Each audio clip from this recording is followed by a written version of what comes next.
इसलिए अब हमने भी अभी आपको श्री बृहस्पतिवार व्रत कथा। भारतवर्ष में राजा राज कहता बड़ा प्रतापी और दानी था, वह नित गरीबों ब्राह्मणों की सहायता करता। यह बात उसकी रानी को अच्छी नहीं लगती थी, वह न गरीबों को दान देती न भगवान का पूजन करती थी। राजा को भी दान देने से मना किया करती थी। एक दिन राजा शिकार खेलने वन को गए हुए थे, रानी महल में अकेली थी। उस समय बृहस्पति देव साधु के भेष में राजा के महल भिक्षा लेने गए और भिक्षा मांगी तो रानी ने भिक्षा देने से इनकार कर दिया और कहा, हे साधु महाराज, मैं तो दानपुर से तंग आ गई हूँ, मेरा पति सारा धन लुटाता रहता है, मेरी इच्छा है कि मेरा धन नष्ट हो गया, न फिर रहेगा बांस न बजेगी बांसुरी। साधु ने कहा, देवी तुम तो बड़ी अजीब हो, धन संतान तो सभी चाहते हैं, पुत्र लक्ष्मी तो पापी के घर में भी होना चाहिए। यदि तुम्हारे पास अधिक धन है तो भूखों को भोजन दो, प्यासों के लिए प्यारो बनवाओ, मुसाफिरों के लिए धर्मशाला में खुलवाओ। जो निधन अपनी कुंवारी है कन्या का विवाह नहीं करा सकते उनका विवाह करा दो। ऐसे और कई काम हैं जिनके करने से तुम्हारा यश लोक परलोक में फैलेगा। परंतु रानी को उद्देश्य कोई प्रभाव न पड़ा। बोली, महाराज आप कुछ न समझाए, मैं ऐसा धन नहीं चाहती थी जो हर जगह बांटती थी। उस साधु ने उत्तर दिया, यदि तुम्हारी ऐसा इच्छा है तो मैं तथा वस्तु तुम ऐसा ही करना कि बृहस्पतिवार को घर लीप कर पीली मिट्टी से अपना सिर धोकर स्नान करना, भट्टी चढ़ाकर कपड़े धोना। ऐसा करने से आपका सब धन नष्ट हो जाएगा। इतना कहकर साधु महाराज वहां से आलोक हो गए। जैसे वह साधु कह गया था, रानी ने वैसे ही किया। 6 बृहस्पतिवार ही बीते थे, उसका समय धन नष्ट हो गया। भोजन के लिए दोनों तरसने लगे। सांसी बहुत दुखी रहने, तब वह राजा रानी से कहने लगा, तुम यहाँ पे रहो, मैं दूसरे देश में जाता हूँ, क्योंकि यहाँ पर मुझे सभी मनुष्य जानते हैं, इसलिए कोई कार्य भी नहीं कर सकता। देश चोरी परदेश भी बराबर है। ऐसा करके राजा परदेश चला गया। वह जंगल को जाकर लकड़ी काटता और शहर में बेचता। इस तरह वह जीवन व्यतीत करने लगा। एक दिन दुखी होकर जंगल में पड़े एक पेड़ के नीचे निश्चित रूप से आसन जमा कर बैठ गया और अपनी दशा को याद करके व्याकुल होने लगा। बृहस्पतिवार का दिन था। यक उसने देखा कि निर्जन वन में एक साधु प्रकट हुआ। साधु वेश में स्वयं बृहस्पति देवता थे। लकाड़े के सामने आकर बोले, हे लकाड़े, तो इस सुनसान जंगल में चिंता मगन क्यों बैठा है? लकाड़े ने हाथ जोड़कर प्रणाम किया और बता दिया, महात्मा जी आप सब कुछ जानते हो, मैं क्या कहूँ? यह कहकर वह रोने लगा। साधु को आप कथा सुनाई। महात्मा जी ने कहा, तुम्हारी स्त्री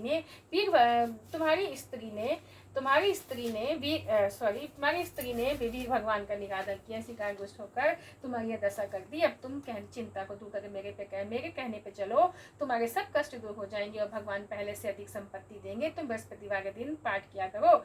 5 रुपए के चने मुनक्का मंगवा कर उसका प्रसाद बनाओ। सूर्य जल के लोटे शक्कर मिलाकर अमृत तैयार करो। कथा अपने सारे पर सुनने वाले अमृत प्रसाद बांट कर आप भी ग्रहण किया करो। ऐसे करने से भगवान सब कामनाएं पूरी करेंगे। साधु के ऐसे वचन सुनकर लकाड़ा बोला, हे प्रभु, लकड़ी बेच के इतना पैसा नहीं मिलता जिसके भोजन कर पर कुछ जा सकूं।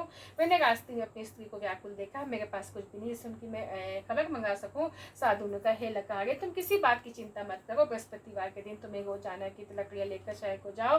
तुम्हें रोज दुगना धन प्राप्त हो, से तुम भली भांति भोजन कर लोगे।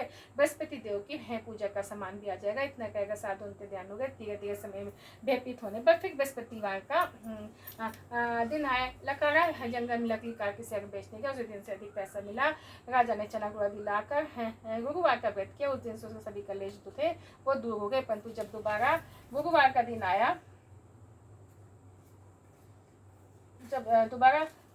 दिन आया तो बृहस्पतिवार व्रत करना भूल गया था। इसी कारण बृहस्पति भगवान नाराज हो गए थे। उस दिन से उस नगर के राजा ने विशाल यज्ञ का आयोजन किया। शहर में घोषणा करा दी थी, कोई भी मनुष्य मेरे घर में भोजन न बनाए। आग जला समझ जनता मेरे यहाँ भोजन करने आवे। इस यज्ञ को जो न मानेगा उसके लिए फांसी की सजा जो है वो दी जाएगी।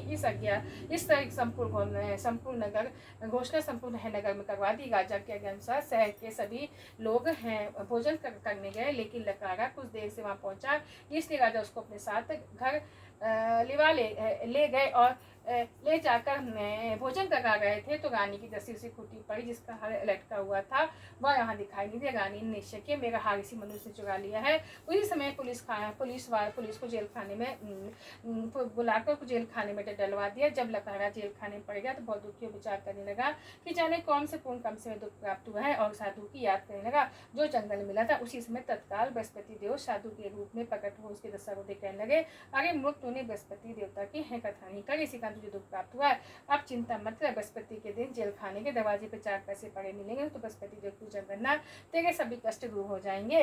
बृहस्पति के रोज उसे 4 पैसे मिले। लखाड़े ने कथा कही। उसी रात्रि को बृहस्पति देव ने उस राजा को सपने में कहा, हे राजन, तुमने जिस आदमी को जेल खाने में बंद कर दिया, वह निर्दोष वह राजा है, उसे छोड़ देना। रानी कहा, उसी फूटी ब्रेड का, अगर तू नहीं करेगा तो मैं तेरे राज को नष्ट कर दूं। इसी रात्रि सपने को देखकर राजा प्रातः काल उठा और खूंटी पर हाथ देकर लखाड़े को बुलाकर क्षमा मांगी। लखाड़े ने योग सुंदर वस्त्र भूषण देकर विदा किया था। बृहस्पति देव के अनुसार लखाड़े अपने घर चल दिया।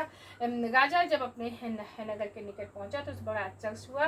नगर में पहले से अधिक बाग तालाब और कुएं, बहुत सी धर्मशाला मंदिर बन गई थी। राजा ने पूछा, सब किसके बाग धर्मशाला है? ये सब तब नगर सब लोग कहने लगे, यहाँ सब रानियों बांधी के। राजा को बहुत अच्छा से गुस्सा भी आया।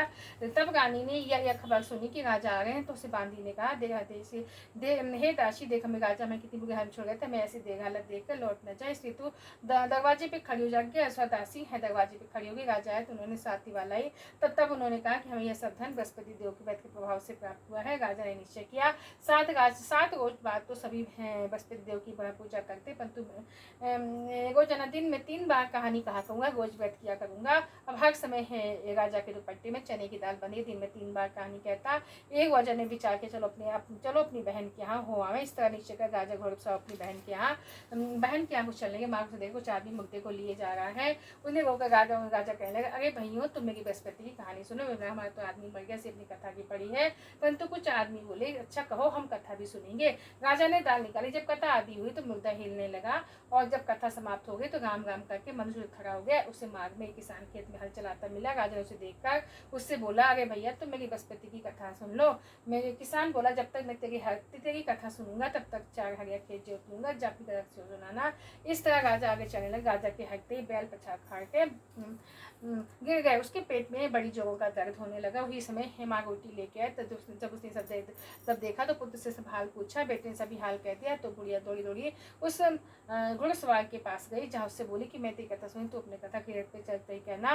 राजा ने बुढ़िया खेत जाकर कथा कही। उससे सुनते उसका बैठ उठ खड़ा, किसान का पेट का दर्द बंद हो गया। राजा ने अपनी भाई के घर पहुंचा। बहन ने भाई की खूब मेहमानी की। दूसरे रोज राजा प्रातःकाल जागा तो देखने लगा सब लोग भोजन कर रहे हैं। राजा ने अपनी बहन से कहा, यहाँ कोई मनुष्य ऐसा है जिसने भोजन नहीं किया हो और मेरी बृहस्पति की कथा सुनी। बहन बोली, यह देश ऐसा ही है भैया, यहाँ लोग बहुत भोजन करते, बाद में काम करते, पड़ोस में हो तो देखाओ। ऐसा कहकर देखने चली, परंतु उसे कोई व्यक्ति नहीं मिला जिसे भोजन न किया। अंत में कुंवर के घर गई, जिसका लड़का बीमार से मालूम है किसी की उसने कहा 3 वर्ष किसी ने भोजन नहीं किया। रानी ने अपने भाई कथा सुनने के लिए कुम्हार से कहा। वह तैयार हो गया। राजा ने जाकर बृहस्पतिवार की कथा की। उसको लड़का ठीक हो गया। अब तो राजा की प्रशंसा होने लगी। एक दिन है एक रोज राजा ने अपनी बहन से कहा, हे बहन, हम अपने घर को जाएंगे, तुम भी तैयार हो जाओ। राजा की बहन ने अपनी सास से कहा। सास ने कहा, हाँ चली जा, परंतु अपने लड़कों को मत ले जाना, क्योंकि तेरे भाई के कोई औलाद नहीं है। बहन ने भाई से कहा, हे भैया, मैं तो चलूंगी पर कोई बालक नहीं चलेगा। जब बोला, जब कोई बालक नहीं चलेगा तो तब तुम क्या करोगी? बड़े दुखी मन से राजा अपने नगर को लौटा। राजा ने अपनी रानी से कहा, हम निर्वंशी राजा हैं, हमारा मुख देखने को धर्म नहीं और कुछ भोजन आदि नहीं किया। रानी बोली, हे प्रभु, बृहस्पति देव ने हमें सब कुछ दिया है, हमें औलाद अवश्य देंगे। उसी रात्रि को बृहस्पति देव ने राजा सपने में कहा, हे राजा, उल्ट सभी सोच त्याग तेरी रानी गर्भ से। राजा बात सुनकर बड़ी खुशी हुई। 9 महीने से गर्भ से एक सुंदर पुत्र पैदा हुआ। तब राजा बोला, हे रानी, स्त्री बिना भोजन के रह सकती है, बिना कहने रह सकती, जब मेरी बहन आई तो कुछ मत कहना। रानी ने सुनकर हाँ कर दिया। जब राजा की बहन ने यह शुभ समाचार सुना तो बहुत खुशी तथा बधाई लेकर आई। अपनी भाई की आई तो रानी ने कहा, हे घोड़ा चढ़कर तो नहीं आई हूँ, गधा चढ़ाई हूँ। राजा की बहन बोली, भाभी, मैं इस प्रकार ने कही मालूमात कैसी मिलती?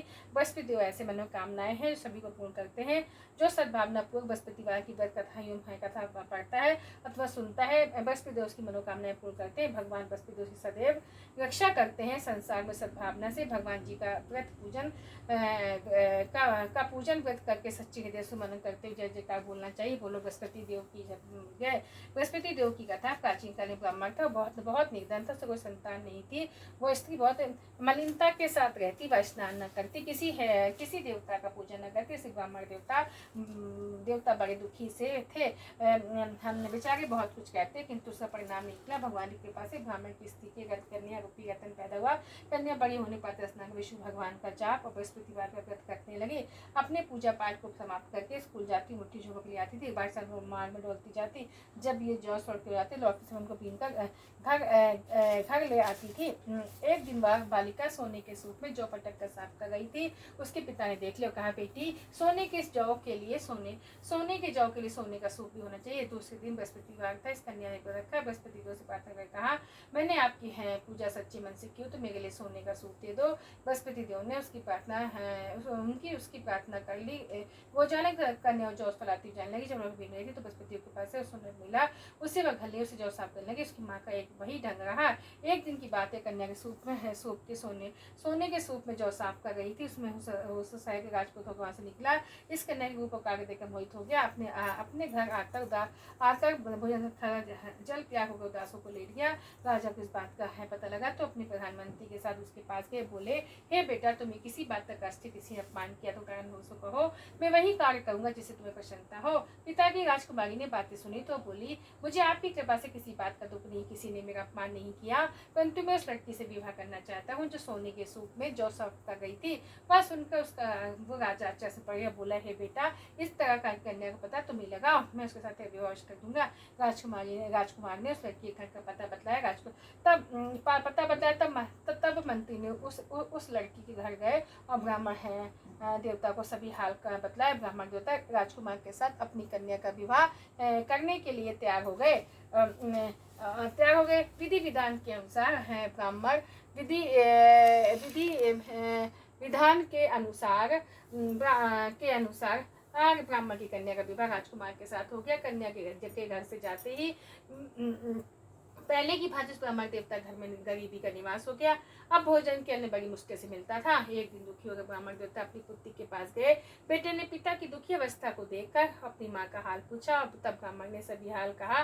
कन्या ने बहुत सा धन देकर अपने पिता को विदा किया। इस तरह ब्राह्मण का कुछ समय सुखपूर्वक व्यतीत हुआ। कुछ दिन बाद वही हाल हो गया। ब्राह्मण भी अपनी कन्या के यहाँ गया और सारा हाल कहा तो लड़की बोली, हे पिताजी, आप माताजी को यहाँ लिवा लाओ, मैं उसे विधि बता दूंगी, सब गरीबी दूर हो जाएगी।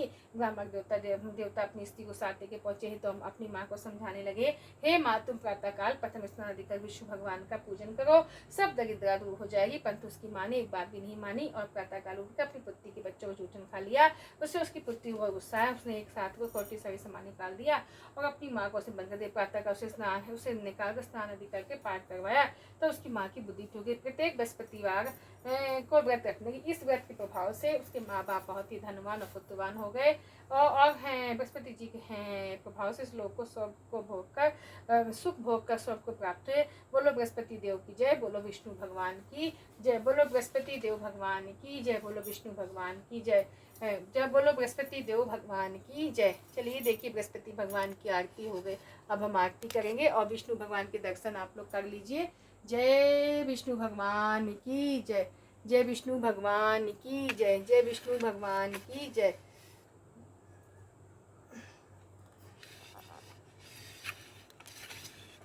जय विष्णु।